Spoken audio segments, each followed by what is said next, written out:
Hello BSc second semester के सभी विद्यार्थी, कैसे हैं आप? तो आज हम एक बहुत ही इम्पोर्टेंट टॉपिक लेके आए हैं और बहुत ही सिंपल सा टॉपिक हम आज डिस्कस करने वाले हैं। तो हम सबसे पहले आपका जो सिलेबस है उसको देख लेते हैं कि हम आज किस टॉपिक पे हैं, और फिर हम आते हैं अपने टॉपिक में, ठीक है? और बहुत जल्दी हम इस टॉपिक को कवर करने का प्रयास करेंगे। तो हम आए हैं आज पोलराइजिंग पावर एंड पोलराइजेबिलिटी हमारा आज चलेगा। ये टॉपिक मैं आज आपको बताने वाला हूँ। तो आप देखेंगे आपके सामने है ये polarising power and polarisability Fajans rule हम आज डिस्कस करने वाले हैं। और बहुत ही इंपॉर्टेंट है, देखिएगा आपके एग्जाम में जरूर आएगा ये, ठीक है? ये पक्का एग्जाम में आता है, इसके एप्लीकेशंस आते हैं, तो वेरी इंपॉर्टेंट। आप इसको लिख लीजिए, it's a very important question, बहुत ही इंपॉर्टेंट है। ठीक है, तो क्वेश्चन कैसे आ सकते हैं? क्वेश्चन तो बहुत तरीके से आते हैं, लेकिन सिंपली आपसे फजान रूल क्या है और discuss the factors affecting the covalent character in ionic compound, ये है। तो फजान का नियम क्या है और आयनिक कंपाउंड में कोवलेंट कैरेक्टर कैसे आता है उसको यहाँ पे हमें समझाना है, ठीक है? तो यार ये कहानी क्या है देख लो। एक बार मैं आपको सिंपल पहले समझा देता हूँ, फिर यहाँ से आपको फटाफट से ये रीड कर दूंगा और आप इसको स्क्रीनशॉट ले लीजिएगा और आंसर भी लिख लीजिएगा। तो फंडा क्या है इसका, मतलब सब होता क्या है? होता ये है कि भाई देखो, हमारे पास क्या है, हमारे पास क्या है, हमारे पास एक पॉजिटिव आयन है और एक नेगेटिव आयन है, ठीक है? पॉजिटिव आयन को हम क्या कहते हैं? कटायन। और नेगेटिव आयन को हम क्या कहते हैं? अनायन। पॉजिटिव आयन में न्यूक्लियस जो होता है वो उसके चारों तरफ इलेक्ट्रॉन्स होते हैं, ठीक है? और ये इलेक्ट्रॉन जो है, इसने एक इलेक्ट्रॉन या दो इलेक्ट्रॉन छोड़ दिए होते हैं, इसलिए पॉजिटिव आयन है। तो पॉजिटिव आयन में सीधी बात है कि न्यूक्लियस स्ट्रांग होता है। न्यूक्लियस क्या है हमारा? न्यूक्लियस स्ट्रांग होगा और इलेक्ट्रॉन्स को अपनी ओर खींच के रखता है, ठीक है? इलेक्ट्रॉन को अपनी ओर खींच के रखता है, खींच कर रखता है, ठीक है? क्यों? क्योंकि क्यों होता है स्ट्रांग न्यूक्लियस? क्योंकि यहां न्यूक्लियस में प्रोटॉन ज्यादा होते हैं। प्रोटॉन बाहर के इलेक्ट्रॉनों से, बाहर के इलेक्ट्रॉन जो न्यूक्लियस के चारों तरफ इलेक्ट्रॉनों से ज्यादा होते हैं, ठीक है? एक बार सिंपली समझ लेते हैं कि एक एटम है, उसमें अगर 10 प्रोटॉन है तो उसमें 10 इलेक्ट्रॉन भी होंगे। एक एटम है, अगर वो न्यूट्रल है तो उसमें अगर 10 प्रोटॉन है तो 10 इलेक्ट्रॉन भी होंगे। अब मान लो कि उसने एक इलेक्ट्रॉन छोड़ दिया, तो उसमें इलेक्ट्रॉन 9 हो गए और प्रोटॉन 10 हो गए। 10 तो थे ही पहले से ना, तो उसमें प्रोटॉनों का नंबर बढ़ गया और इलेक्ट्रॉन कम हो गए। तो अगर मैं चार्ज देखूंगा, ओवरऑल चार्ज कैसा आएगा? 10 पॉजिटिव है, 10 9 नेगेटिव है, तो ओवरऑल चार्ज कैसा आ जाएगा? पॉजिटिव आएगा। तभी इसके ऊपर क्या चार्ज दिखाया जाता है? पॉजिटिव दिखाया जाता है। तो अगर एक एटम एक पॉजिटिव आयन बन रहा है तो वो एटम पहले क्या करता है? इलेक्ट्रॉन छोड़ देता है, उसमें इलेक्ट्रॉन कम हो जाते हैं, उसके न्यूक्लियस में प्रोटॉन उतने ही बने रहते हैं, लेकिन बाहर इलेक्ट्रॉन कम हो जाते हैं। तो हम कहते हैं कि प्रोटॉनों की संख्या इलेक्ट्रॉनों से ज्यादा हो गई है। अब न्यूक्लियस में अगर प्रोटॉन ज्यादा हो गए तो न्यूक्लियस क्या होगा? पावरफुल होगा, ठीक है? तो वो अपने इलेक्ट्रॉनों को अपने से बांध के रखता है और एटम थोड़ा छोटा हो जाता है, आयन पॉजिटिव आयन छोटा हो जाता है, ठीक है? नेगेटिव आयन का इसका उलट केस होता है। ये मान लेते हैं कि इसमें 12 प्रोटॉन थे और 12 इलेक्ट्रॉन थे।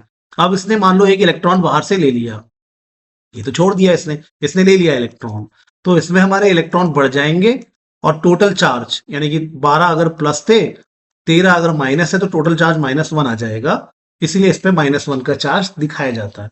तो नेगेटिव आयन में वो इलेक्ट्रॉन ले लेता है और इलेक्ट्रॉनों की संख्या ज्यादा हो जाती है, न्यूक्लियस में प्रोटॉन उतने ही बने रहते हैं।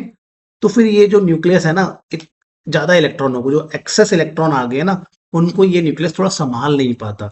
इस और एटम का साइज, नेगेटिव आयन का साइज बड़ा सा हो जाता है एक्स्ट्रा इलेक्ट्रॉन आने की वजह से, ठीक है? तो ये बात आप समझ लेना, ये बहुत ही आसान है। अब अब क्या होता है?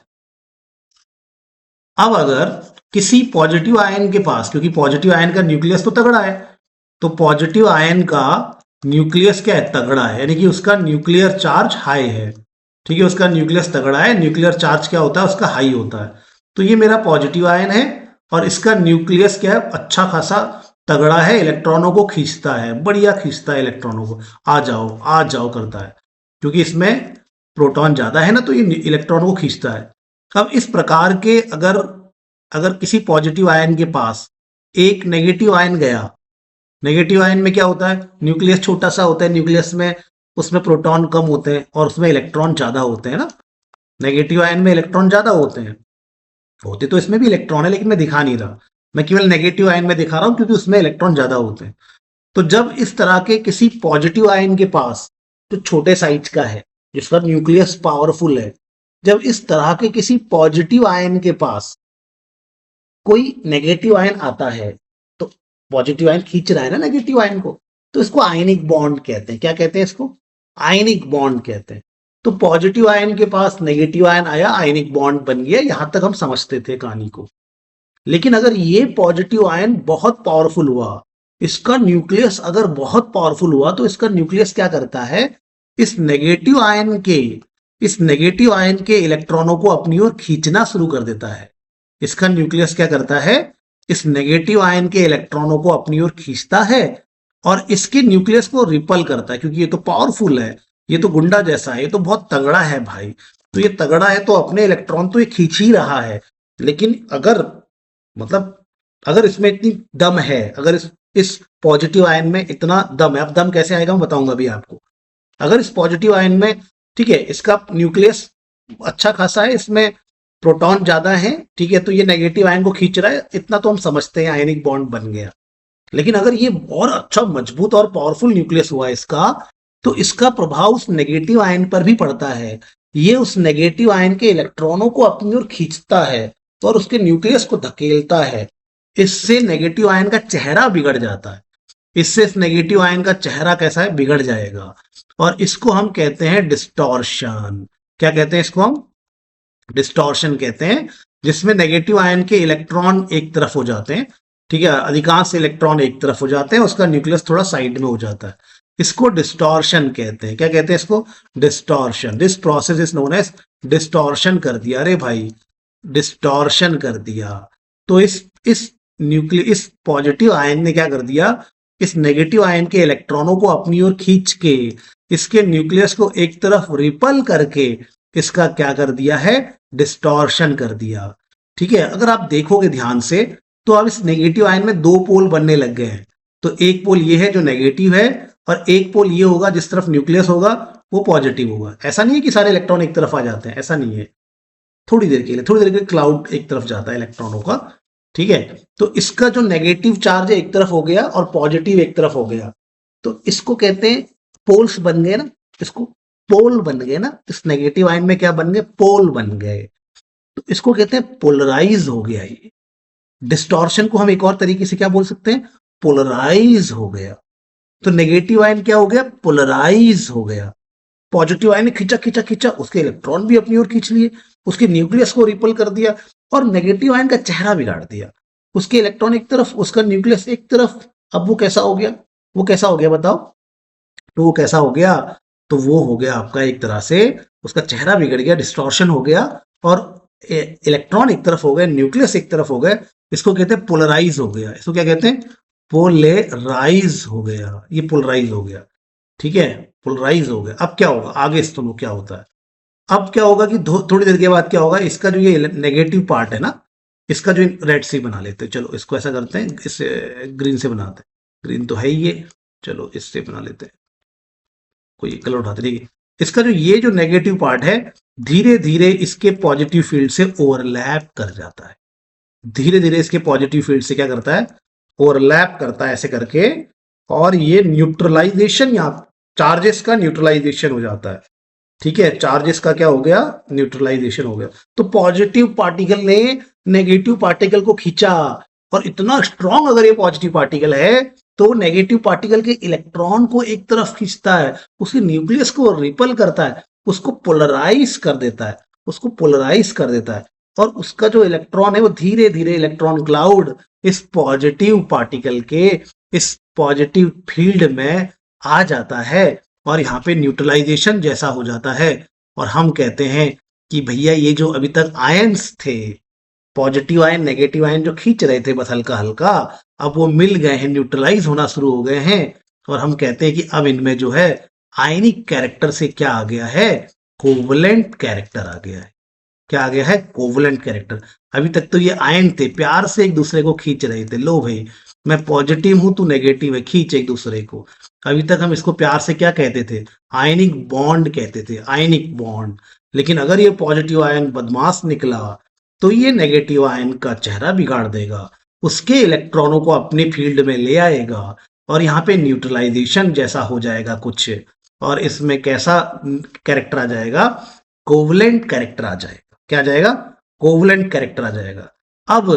अब ये कब कब हो सकता है, ऐसा होने के लिए कोई पॉजिटिव आयन नेगेटिव आयन को खींचे, कोई पॉजिटिव आयन नेगेटिव आयन को खींचे और उसका उसका डिस्टॉर्शन कर दे और उसके नेगेटिव फील्ड को अपनी पॉजिटिव फील्ड से ओवरलैप करवा ले और कोवलेंट कैरेक्टर उसमें आ जाए। ऐसा कब कब हो सकता है, ऐसा होने के लिए, अच्छा एक बात और समझो, इस पॉजिटिव आयन ने इसका चेहरा बिगाड़ा, इसमें पोलराइजेशन किया, तो पॉजिटिव आयन के इस क्षमता को कहते हैं पोलराइजेबिलिटी, पोलराइजेबिलिटी कहते हैं। ठीक है, देख लेना, स्पेलिंग देख लेना। तो पोलराइजेबिलिटी कहलाता है कि पॉजिटिव आयन जो है वह देख लेते हैं, स्पेलिंग ही देख लेते हैं पहले। ठीक है, पोलराइजिंग पावर, पोलराइज करने की एबिलिटी। ठीक है, ठीक है, इसको हम क्या कहेंगे, क्या तो हम क्या करते, अच्छा थोड़ा सा इसमें मिस्टेक होगी, यहाँ पे क्या है, यहाँ पे थोड़ा ध्यान देना कि ये एक्चुअली जो मैंने बताया आपको, पोलराइजेबिलिटी नहीं कहते इसको, उसको कहते हैं पोलराइजिंग पावर। सॉरी, ये मिस्टेक होगी थोड़ी सी।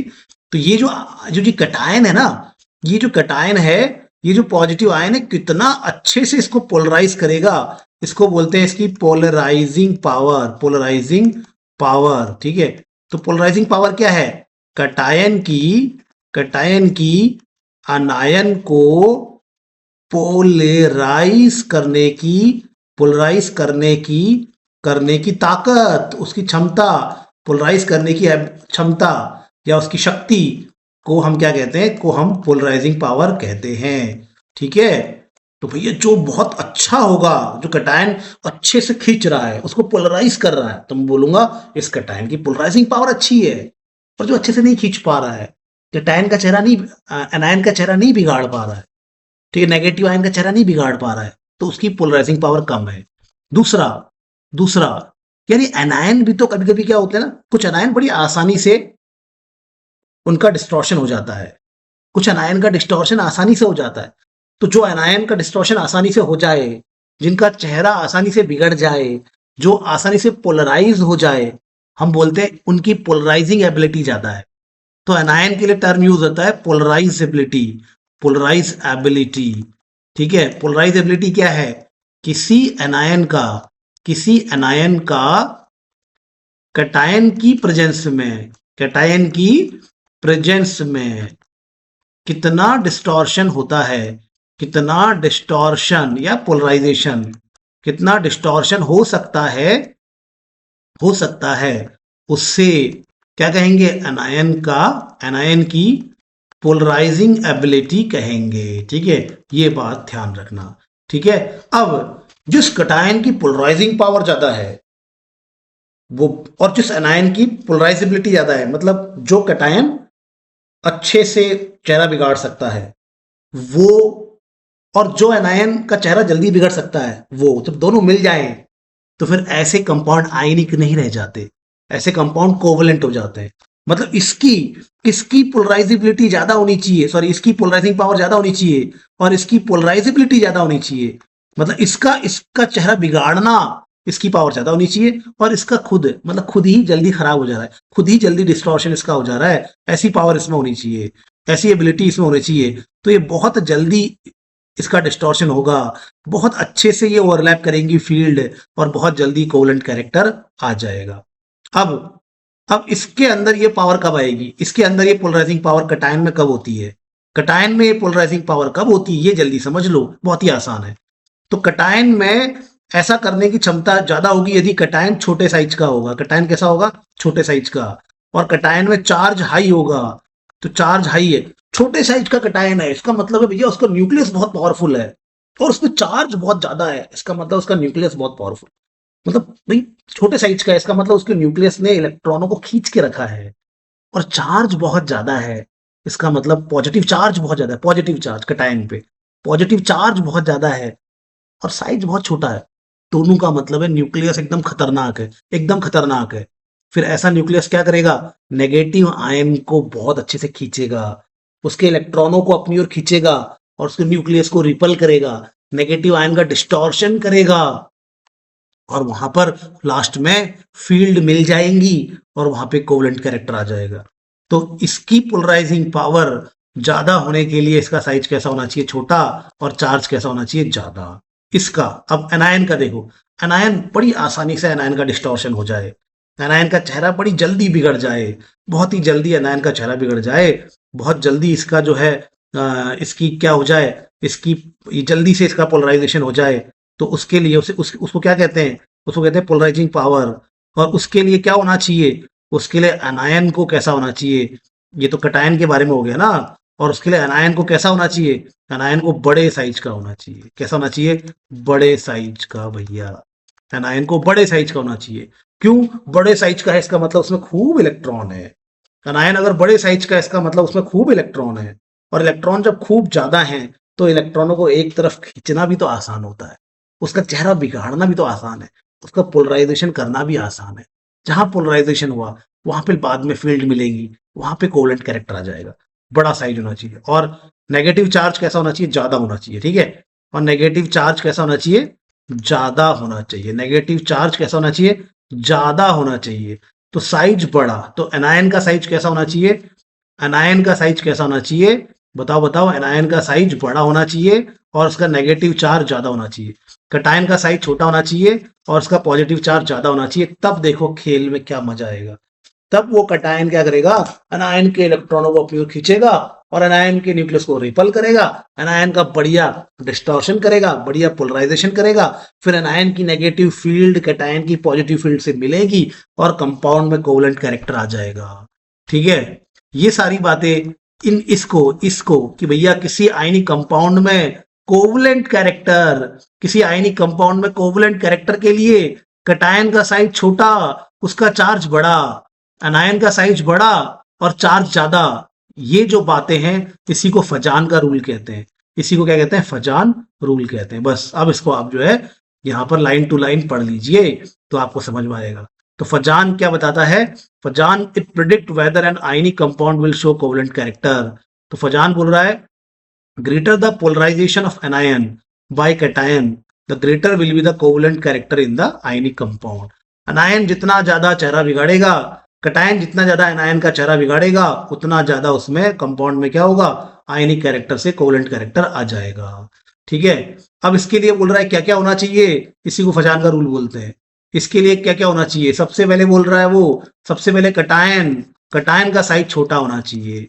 कटायन का साइज छोटा होगा तो वो जल्द चेहरा बिगाड़ने में उसकी शक्ति ज्यादा होगी। ठीक है, दूसरा भी एग्जाम्पल बाद में देखेंगे। कटायन पे चार्ज, तो फिर क्या है, कटायन पे चार्ज, कटायन पे चार्ज कैसा होना चाहिए, हाई, जो अभी समझाया था मैंने। और अनायन के बारे में क्या कर रहा है, अनायन का साइज ज्यादा होना चाहिए और अनायन का चार्ज भी ज्यादा होना चाहिए, बड़ा होना चाहिए। नहीं लिखा है इसमें, कोई बात नहीं, अब लिख लीजिएगा। अनायन का क्या होना चाहिए, अनायन का चार्ज भी ज्यादा होना चाहिए। ठीक है, अब इसके हम एग्जाम में कैसा आएगा, पूछेंगे LiCl, NaCl और KCl, ये सभी आयनिक हैं, लेकिन इनमें कोवेलेंट कैरेक्टर किसमें ज्यादा है। तो आप बोलोगे सर नेगेटिव आयन तो सेम सेम है। नेगेटिव आयन तो क्या है, नेगेटिव आयन सेम है, एक जैसे हैं। नेगेटिव आयन तो एक जैसे हैं, तो नेगेटिव आयन नहीं देखना है, एक जैसे हैं। इन्हें मत देखो, इन्हें मत देखो, इन्हें मत देखो, तो किसको देखो भाई, फजान बोल रहा है कि नेगेटिव आयन सेम है तो पॉजिटिव आयन को देखो। पॉजिटिव आयन कैसा होना चाहिए, स्मॉल साइज, स्मॉल साइज और big charge, small size and big charge. Sir charge तो सेम है, अब किसको देखना है, अब किसको देखना है भाई, चार्ज तो सेम है। अब बोलेंगे कि इसका साइज देखो, तो साइज सबसे छोटा किसमें, Li+ में। तो Li+ का साइज छोटा है, तो Li+ Cl- के नेगेटिव इलेक्ट्रॉन खींचेगा, उसके न्यूक्लियस को रिपल करेगा और उसके फिर फाइनली क्या होगा, उसकी फील्ड Li+ की फील्ड से मिल जाएगी और इसमें कोवेलेंट कैरेक्टर आ जाएगा, इसलिए इसका कोवेलेंट कैरेक्टर ज्यादा होता है। ठीक है, अब दूसरा एग्जांपल देखो, दूसरा एग्जांपल यहां नीचे देखो, दूसरा एग्जांपल दे रखा है AlCl3 का, AlCl3 MgCl2। देखो AlCl3 MgCl2 और NaCl, इनमें सबसे ज्यादा क्या होता है, किसमें कोवेलेंट कैरेक्टर होता है, क्वेश्चन आएगा इसमें कोवेलेंट कैरेक्टर किसमें ज्यादा होता है। तो अगर तुमसे पूछेंगे, बहुत ही आसान है, तुम बोलोगे सर सब में Cl एक जैसा है, तो Cl को हटाओ। अब तुम बोलोगे सर इनमें Al3+ है, इसमें Mg2+ है, इसमें Na+ है, ज्यादा चार्ज। फजान का रूल क्या कह रहा है? फजान कह रहा है कि स्मॉल साइज क्या होना चाहिए? स्मॉल साइज होना चाहिए, या हाई चार्ज होना चाहिए, हाई चार्ज। तो यार Al3+ के पास तो दोनों ही है। Al3+ के पास तो भैया साइज भी क्या है इसका? छोटा है। साइज छोटा है और चार्ज भी क्या है इस पे? हाई है, चार्ज हाई है। तो यार ये तो कमाल कर देगा, ये तो इसमें कोवलेंट कैरेक्टर ले आएगा। ठीक है, अब इस वाले केस को देखो जहां पे एनायन की बात हो रही है। तो LiCl, LiF, ठीक है। तो यार इसमें तो सब में कटायन सेम है। चलो मारो गोली कटायन को। एनायन देखो, I-, Br-, Cl-, F-। तो सबसे बड़ा साइज किसका होता है?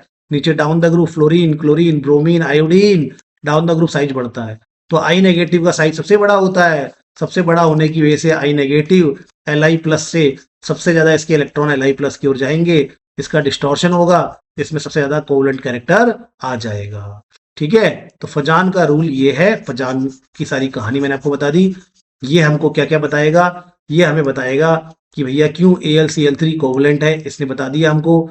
फिर भाई अगर कोई जैसे Al-Cl3 अगर कोवलेंट है तो पानी में कम घुलेगा, पानी में कम घुलेगा, कम घुलेगा, घुले जो कोवलेंट होते हैं कम घुलते हैं ना, तो पानी में सॉल्युबिलिटी को बताता है, ये डिफरेंस बताता है।